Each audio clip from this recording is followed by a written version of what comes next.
ஈதலும் இசைப்பட வாழ்தலும் அப்படின்னா செல்வத்துள் செல்வம் செவி சொல்லும்.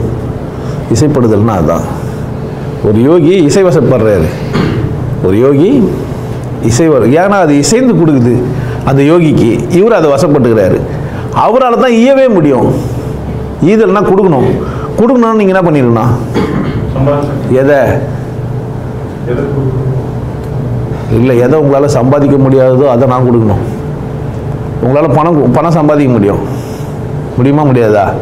அதை நான் கொடுத்து போயிடணும். இல்லை, கரெக்டா? உணவுலாம் சம்பாதிக்க முடியும், அதை நான் கொடுத்து.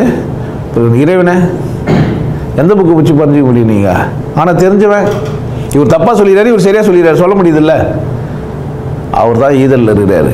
ஈதலும் இசைப்பட அந்த நாதத்தோடு கேட்குறவரும் இசைப்பட வாதலும். அதுதான் ஒரு மனிதன் பெறக்கூடிய சன்மானம். ஒரு மனிதன் பெறக்கூடிய சன்மானம் பெருசு. எது? மனித வாழ்க்கையில் ஒரு சன்மானம் தேவை இல்லையா? அதுதான் ஊதியம் இந்த உயிருக்கு. அது இல்லாது அப்போ ஊதியம் தான். அந்த ஊதியம் தான் ஈதலும் இசைப்பட வாதலும்.